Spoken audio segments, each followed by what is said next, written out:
Hello and welcome to Northern Ireland for the 2004 Milk Cup. The North Coast is the setting for one of the most prestigious tournaments in youth football, a competition that attracts talents from all over the world.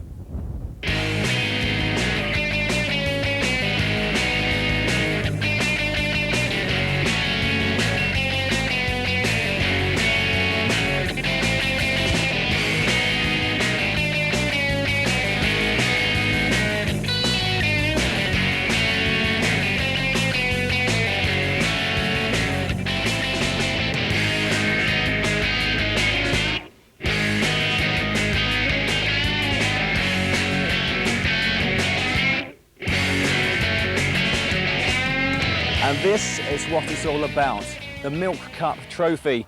And this year United will be looking to repeat the success of last season and make history by winning the competition for the second consecutive year.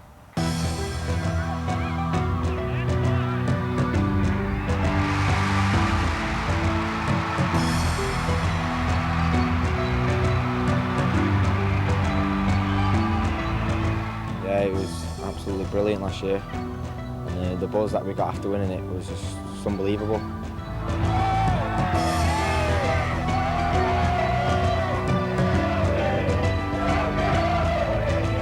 It was good last year because I was along with my fellow Irishman Paul Machine, you know, but this year I've got Johnny Evans and Darren Gibson with me, so we've got a decent enough squad this year, and I think we're capable of winning it, and, you know, I hope we do. Last year it was my first year in Man United and my first big game in Milk Cup. Was very special. We won first game and we play against the good team like Bayern Munich, and the lads play very well, and that's feel like dream for me, and this year if we win again, that's the dream will be like true. If we win this again, it's just a dream come true, and hopefully me and all the lads can do it. United compete in the Premier section of the tournament along with 23 other teams, and this year they're drawn against County Londonderry and Heart Midlothian. 3 points are awarded for a win, and the top 8 teams progress to the quarter-final stages. The next 8 teams battle it out in the BT Trophy, and the bottom 8 play off for the Dunluce Cup. United's squad sees 6 faces returned from last year: Danny Simpson, Floribert Angalula, Kyle Moran, Fraser Campbell, Aaron Burns and Ryan Shawcross all qualify to play again in the squad, made up of players born on or after the 1st of January 1987. The academy coaches involved this year are Francisco Filho, Dave Bushell and Jim Ryan. But before we get into the action, the teams head to Coleraine for the opening ceremony. As ever, the streets were packed with onlookers wanting to show their support for the annual competition.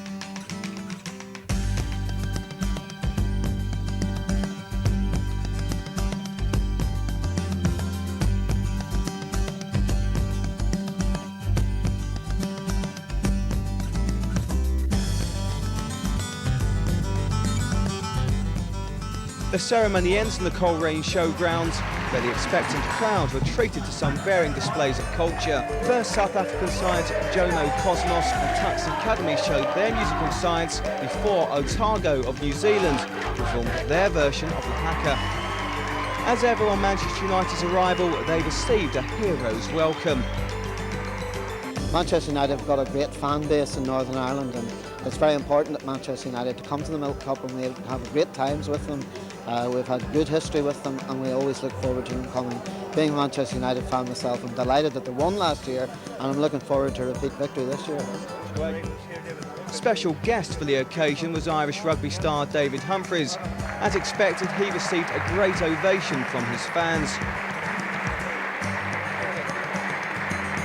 We're looking forward to it. The Milk Cup's been a huge success over the past few years. I think you just need to look at the quality of players who've come through and gone on to do some fantastic things. So as you said, I think we're all looking forward to seeing what's on offer this week and get some names for the future to keep an eye on. So on to the first game now, and United head to the Ballymena Showgrounds to take on Irish side County Londonderry. United were anxious to impress in Game 1 of the Milk Cup, and it didn't take long for them to create their first opening. Sean Evans was given time to turn and run, but unfortunately the winger saw his shot go well over the bar.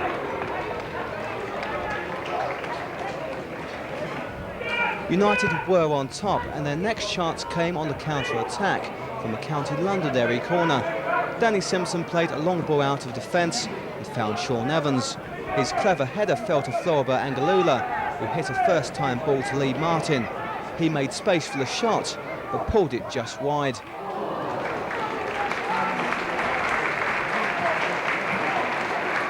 Londonderry's only chance in the first half came from a long throw. Mark McKindy launched the ball into the United area and forced Lee Crockett to tip over the bar. The swirling wind caused problems for Crockett, but he reacted well to deal with the situation. As the end of the first half drew near, United again went close. A Lee Martin free kick found Jonathan Evans in the area, only for his shot to come back off the post. Francisco Filio must have thought it wasn't going to be his day. Into the second half, and another free kick caused problems. This time no one could find the finishing touch to Darren Gibson's low cross. And as United piled forward, desperate for the goal, Lee Martin had the best chance of the game.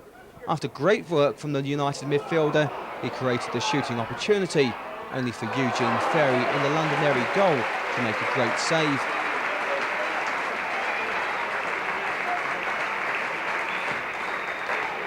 Martin showed great strength to get clear, but somehow the keeper managed to keep the shot out. The breakthrough finally came in the dying seconds. Evans forced another save from Ferry, only for substitute Aaron Burns to turn in the rebound. Number 18, Aaron Burns. The goalkeeper finally beaten. He reacted well to stop Evans, but from 3 yards out, Burns wasn't going to miss. Well, you know, it was a very hard game, you know. It came at us from the start, it wasn't easy, but we fought back and we got the win, you know. We're delighted. I thought it was difficult enough. I thought County Londonderry did really well organised, made it tough for them, and I think everybody fancied Manchester United strongly. But it wasn't until the second half that the sort of superior fitness and the extra bit of skill paid dividends. I missed an earlier chance, so I thought that was it, you know, and I certainly wasn't happy with myself, but, you know, we got the goal and we're delighted now. I beat the left back, or the right back I think it was, and I come inside, player slid in, took it past him, and I see the keeper go. I tried to dink it over him and he caught it with his right hand, brilliant save. It was a set play in the end, which is where the goal came from. The young goalkeeper for Londonderry played really well, made 2 or 3 good saves, and they've given a great performance, to be fair, and made it tight, but best team won on the day. Some great skill, some good chances created in the last 10 minutes, and eventually the winning goal. So a narrow 1-0 victory means a win for United in their next match would more or less guarantee a place in the quarter-finals of the Milk Cup.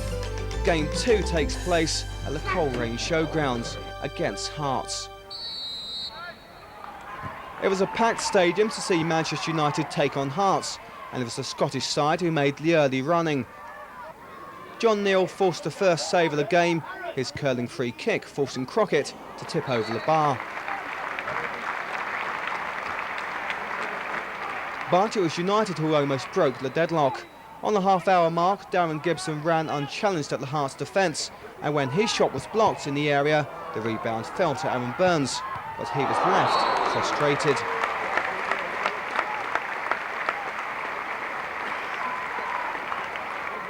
Hearts dominated the possession in the first half, and when a poor pass by Jonathan Evans fell to Dennis McLaughlin, the big forward didn't hesitate in hammering in the shot from the edge of the